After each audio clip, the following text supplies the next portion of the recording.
Welcome to my channel, INTJ Island. Today, I'm going to talk about the INTJ Adult or the INTJ Child grown up. This topic came to me from a question that Philip Noah asked after watching my The INTJ Child video. It is a good question and one that needs addressing. He asked, how do we overcome the way we were treated as children because we were different, and then move on to a life where we will reach our full potential? Thank you for posting that question, Philip Noah. The first thing I see as important is for us to find a place within us that is secure. Search within you until you find a place inside where you feel comfortable. From here, you can know that you are okay. Once you are there and you know that you are a good and worthy person who can stand up and face the world no matter what it throws at you, build your mental home right there and move in. In the INTJ Child video, I mentioned the fictional example of Susan Walker, a little girl who gave every indication of being an INTJ. Inspect her approach to life. She questioned, she doubted, and she observed, but all of that was directed outwardly. Inside, she was happy and content with who she was, and while she sought understanding of things and people around her, she did not question who she was or whether or not her approach was okay. She assumed she was good on the inside, and it was just the world that needed to be dealt with. This is how I live my life as well. I am not a perfect fictional character who never slips off the beam, but day to day I do feel the same about myself. I am okay. I like myself, and I don't need others to tell me I'm okay. This is not a point of narcissism where other people don't matter. There are people I care very deeply about, and they do matter a great deal to me. If you have watched my other videos, you know how I feel about my wife of 42 years, and about my grandkids. But from day to day, I am confident that I am who I am, and I like who I am. I have several things I would like to change about myself. I would like to lose weight, to get more exercise, and to take better care of my teeth. Even though I read every day, I have a lot of reading I would like to get done. But these are tasks to accomplish, not things that define who I am or how valuable I am. That part of me is okay, that place I live inside. I view this place as my center. My center is safe and secure. I view the world from my center, and when the waves of a stormy sea break upon me, my center is secure.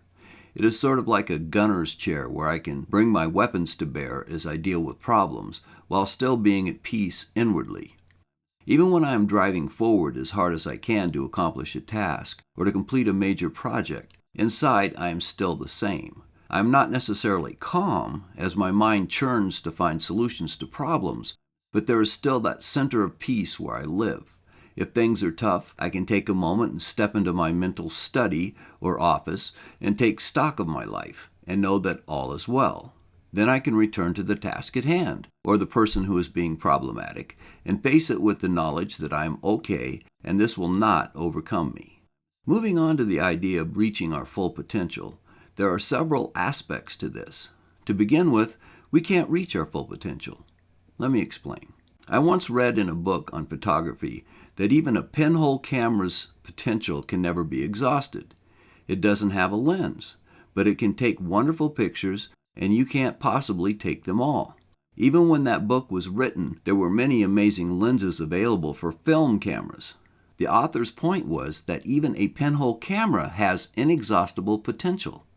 If you do a Google search on pinhole camera photography, you'll find a huge collection of images available to demonstrate this fact. The possibilities for photography have gone off in so many directions today, you'd be hard-pressed to become familiar with all of them, let alone become an expert in all of them. Photographers tend to focus on one niche and they master it, but even combined, they do not exhaust all the possibilities of cameras. It is very much the same with you and me. Our minds create so many possibilities, there isn't enough time to pursue them all. Music, history, physics, medicine, chemistry, biology, zoology, literature, art, philosophy, teaching, and on and on. We simply have to limit ourselves down to a subset of all the things which form the universal set of our possibilities. So what we must do is to focus. INTJs can focus very well if they are intensely interested in a topic. The hard part is sometimes finding the right topic to go after. If you go to college, you are hit with a myriad of choices. What will you major in? What is your minor? What electives will you take? In the early 1990s, I attended a seminar in Cincinnati, Ohio, when I was teaching in Massachusetts. One of the lectures I attended was about this very topic of what to take in college. The presenter had developed a system that helped students to create a map of what courses to take in order to reach their learning goals. He pointed out that colleges were abysmal at helping young students to know which subjects to take in order to cover a field of study properly. I would expect that most INTJs would be better than average at dealing with that system, because systems are our forte.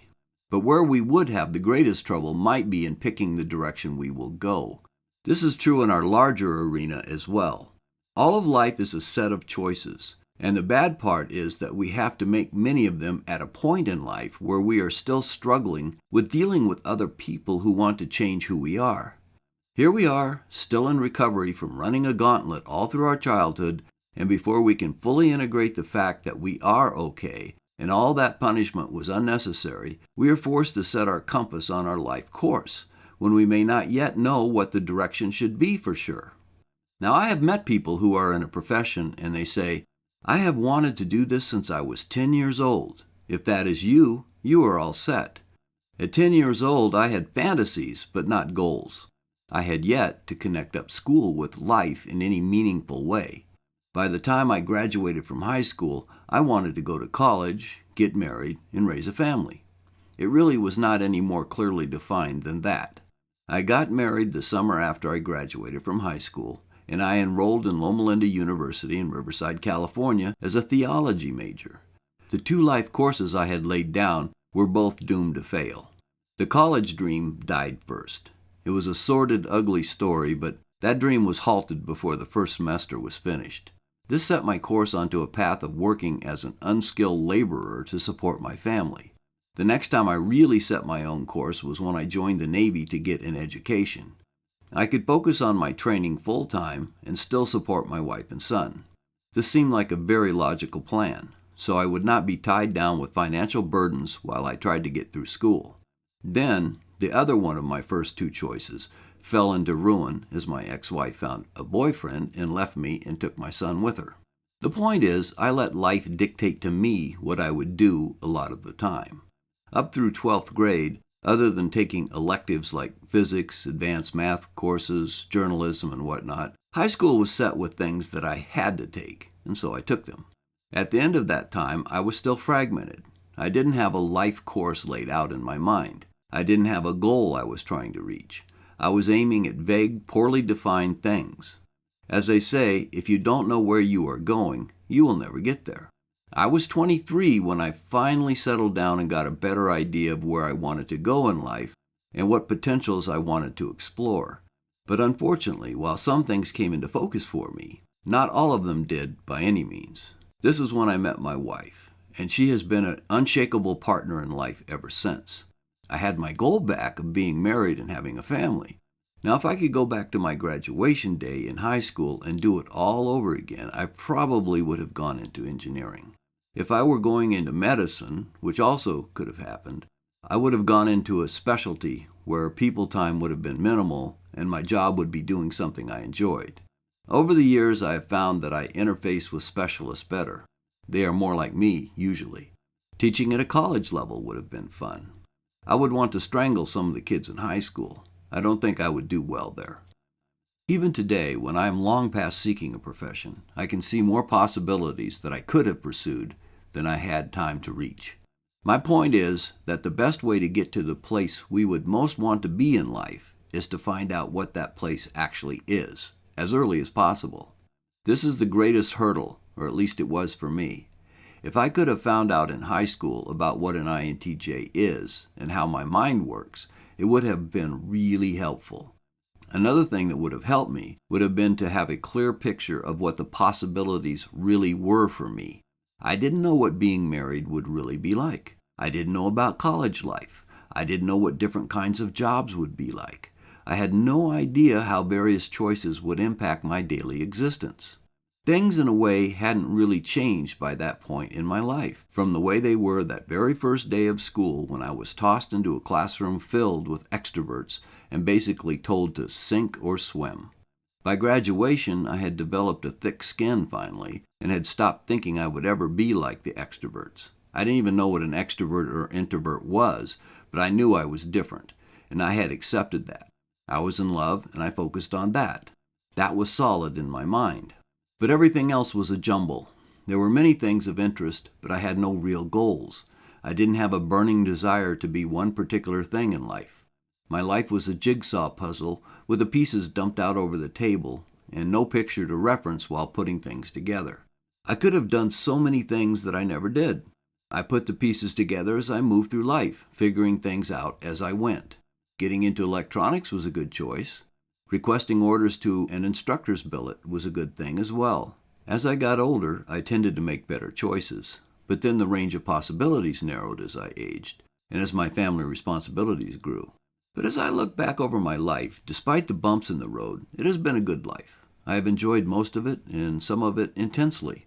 Unlike my father, I lived to see personal computers become available, and the internet. My dad would have loved the internet. He read a lot, and if Wikipedia had been available to him, he would have been in heaven. When I was maintaining CAT scanners in El Paso, Texas in 1981, I had a pager. If it went off, all it did was to beep. I had to find a payphone, and that was a major pain sometimes. I then had to call into an answering service to get my message and see who it was that had paged me. A cell phone would have been wonderful to have, but they didn't exist yet. Later, I started creating content online in the mid-1990s as text, but YouTube hadn't arrived yet. It wasn't until early 2018 when I finally decided to try my hand at making videos. I've lived a lot of my life like an explorer on a river in a canoe. I took on each challenge as it arrived, but I didn't have a big map to work from. A map is a huge help when you are going through life. If you know where you are going, you can plan and work towards getting there. Today, young INTJs can find out who they are and what that means in a way that just was not available to me. If young people can pull those pieces together in their own personal jigsaw puzzle without taking a lifetime to do it piece by piece, it might help to avoid dead ends and wasteful efforts. Where are you going in life? What do you want to do before you die? What path will be the most rewarding to you? I didn't answer these questions before I set out on my adult life as an INTJ. If I wanted to soar to the top of some profession or make lots of money, I made the wrong choices early on. However, I did my best to remain true to myself, and whether I was a common laborer or a technical instructor teaching in a high-tech field, I always read and broadened my mind. A part of me never changed from the time I was a small child until this very moment. I have always loved to think and to learn, and as long as I can do that, in a way, I have reached my full potential, because it is what I have always loved in life. And if you are doing what you love, isn't that what you really want to achieve? Have you found your center, your inner place of peace from which to view the world? Are you on the right course? Have you found what you want out of life? Please let me know in the comments. If you enjoyed the video, please click like, and if you haven't subscribed yet, please do. If you click on the bell, you will also receive notifications when I put up a new video. Thank you for watching, and I'll see you next time.